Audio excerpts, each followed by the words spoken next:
sliramu aduh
panas margo mari nganyari anane krono nang kaliyon jo kok gerak jalan weteng wareg mari diiseni ana dudo ngesir perawan tiwas ungkrep gak dadi ana kocok nang jero jublang pamitan nandep kok nang jombang arek wedok kenal arek lanang kenal kawitan dredeg gak iso tenang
sing iso nambani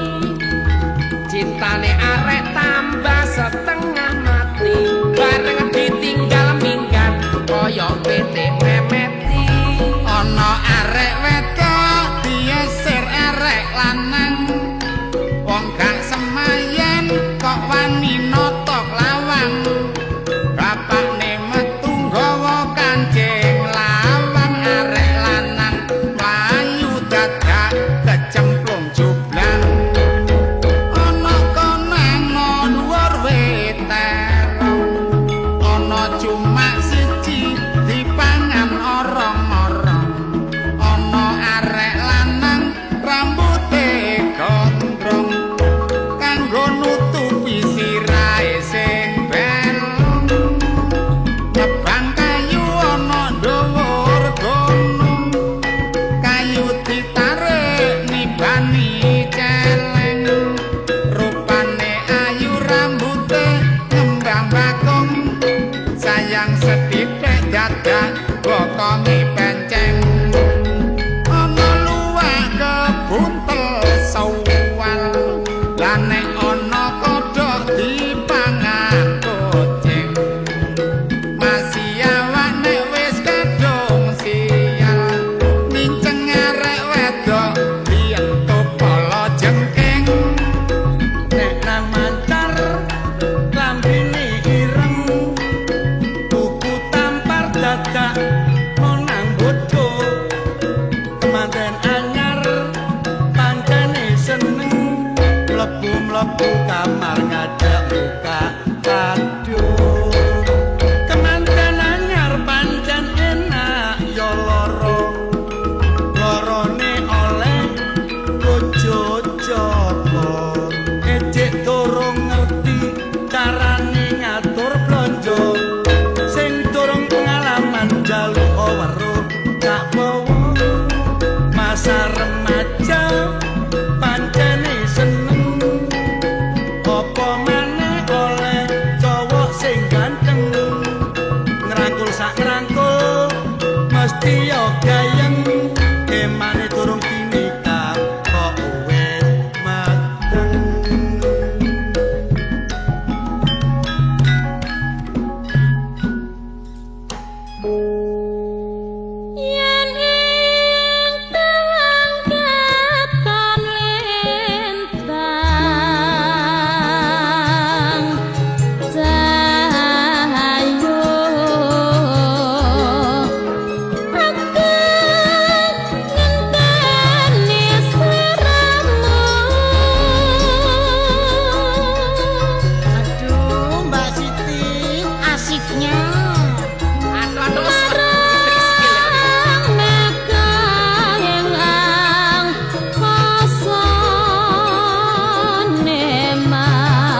mula nek pamit ngidul nusul anake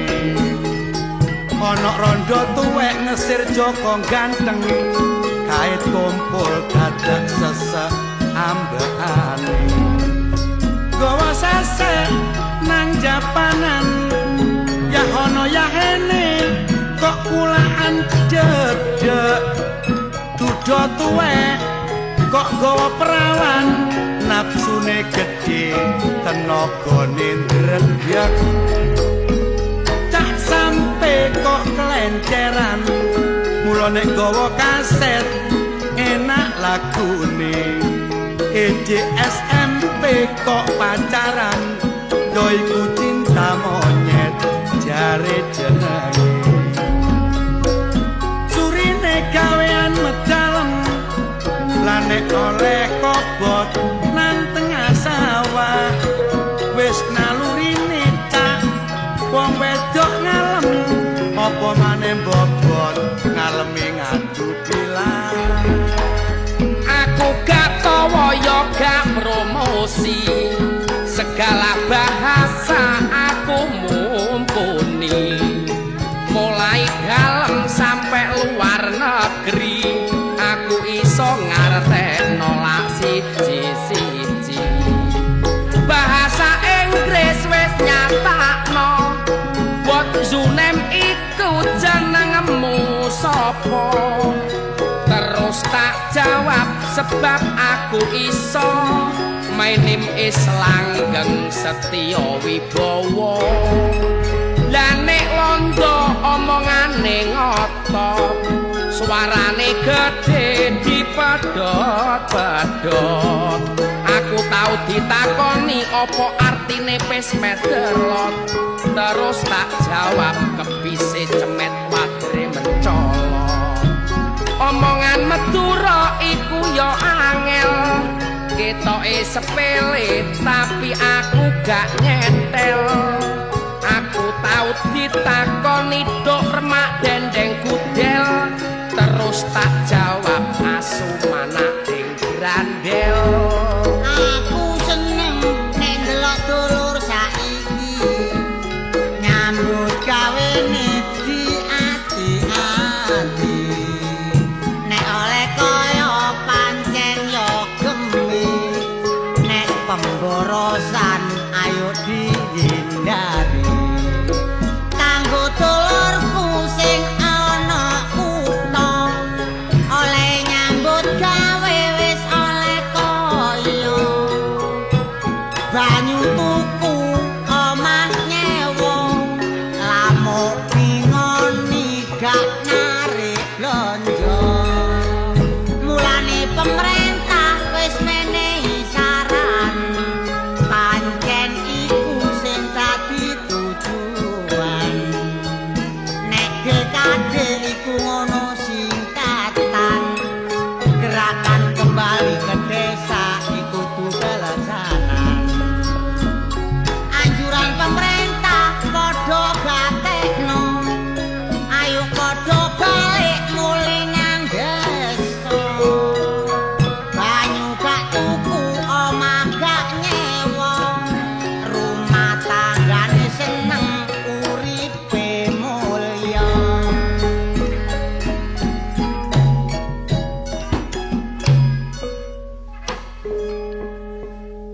tukang becak bangsa miun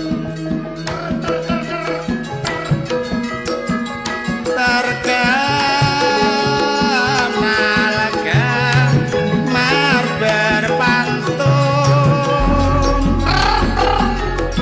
krang-krang salah kater menggenjot sambil melamun nyari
repot. Bokong penceng kira. Hah? Asiknya. Asiknya dadakno. Rusak kabeh ya asik. Tarik lagi Mas. Tukang becak marah-marah. Hendak menyiapkan awan untuk dapat disadarkan oleh kawan dalam persatuan.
Wong mancing locak kok oleh kintal mulane ape mulai dadak hajung ya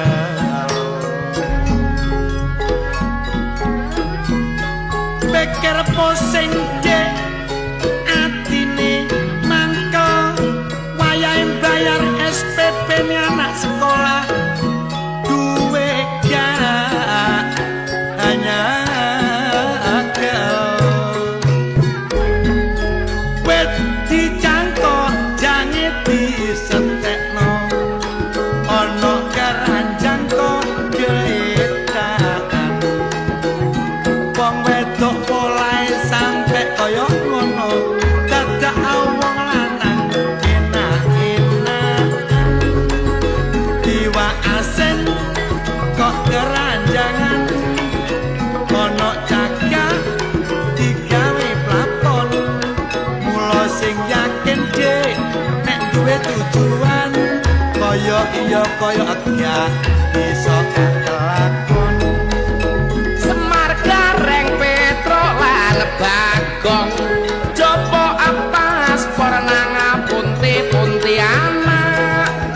tiwas mejeng gak entuk uwong apa gak teko redhe duwe wedak duwe selawe gawe tuku lopes manuk dali kok nangereng-ereng wong karepe ndang entuk laris wedak dikandeli malah kaya topeng buta cakel untune matu nek untune gak metu duduk buta cakil menojail metakel nang awak gak iso lemu sing gak jail metakil uripe montir buta terong irunge gede nek irunge gak gedhe iku buta pincang ngenyek wong gede dosane sing ngebecik lakune uripe gak kesurang-surang nang Surabaya kok kulaan pentil anek kula pentil peno gawe-gawe apa dadi wong urip aja suka usil suka usil iso ngadohno kanca apa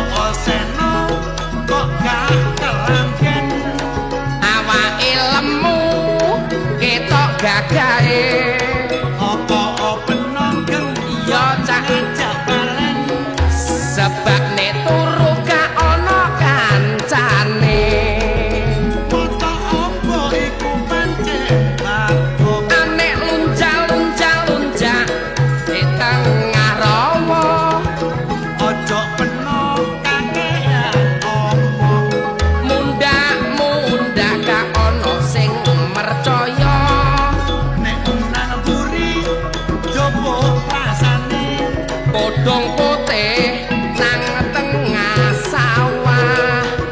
wong rapi tapi nek durung nyambut gawe jok kakean polah buta galak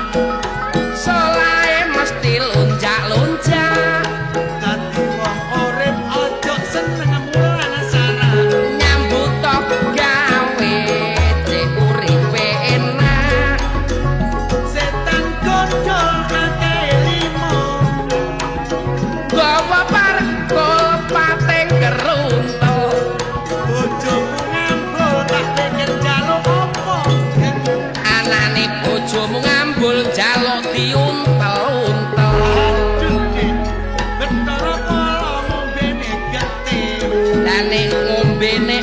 es jus iku betara pilih kene apa mbak bojone kok gak tau mulih anane gak tau mulih nek rabi jare kliru banci pancen senar wetenge gedhe apine sekti mandraguna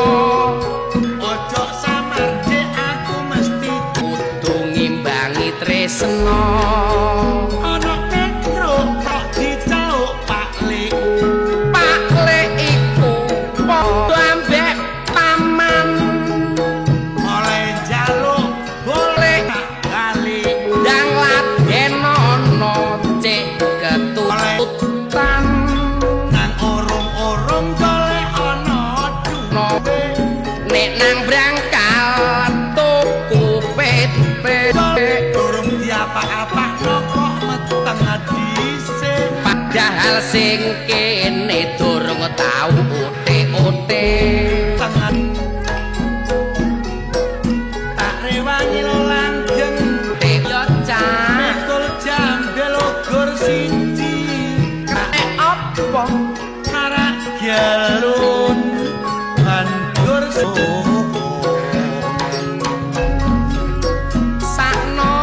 sakno